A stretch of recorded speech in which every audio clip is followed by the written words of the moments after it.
À 2 mois des Jeux Olympiques d'hiver à Pékin, les appels au boycott se multiplient. Une vingtaine d'intellectuels signent ce matin une tribune dans le Figaro.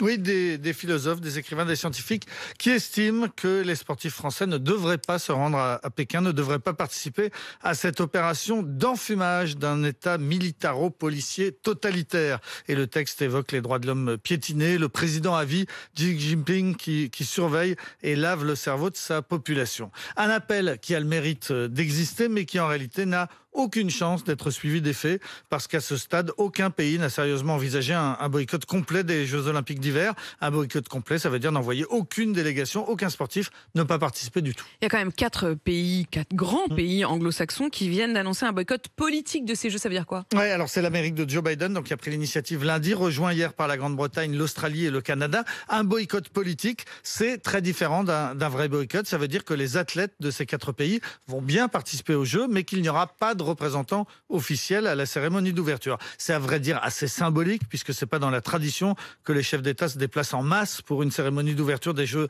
d'hiver, surtout en période de Covid. Ce boycott politique ne va donc pas changer grand-chose dans les faits, mais c'est tout de même un coup de tonnerre, un acte diplomatiquement extrêmement agressif. Les autorités chinoises l'ont bien compris. Hier, elles affirment que les États-Unis paieront pour cette décision, paieront le prix de ce mauvais coup. Ce sont des mots très durs. Au contraire, Pékin fait mine de mépriser le boycott de l'Australie en disant « tout le monde se fiche de savoir si des officiels australiens viendront ou pas ». Mais il ne faut pas s'y tromper, les Chinois sont en réalité furieux de se camoufler. Qu'est-ce que signifie ce boycott des anglo-saxons? Ouais, alors c'est avant tout la situation des Ouïghours qui est mise en avant. Les Ouïghours, c'est une minorité musulmane victime d'une répression dans la région du Xinjiang. On estime qu'1 million de prisonniers sont détenus dans des camps et soumis au travail forcé. Il y a aussi de solides preuves de campagnes de stérilisation des femmes ouïghours. On avait déjà eu l'occasion ici d'en parler, d'un rapport effrayant sur les méthodes chinoises pour faire baisser la natalité dans ces régions musulmanes, par une politique de contraception imposée, la pose de stérilés,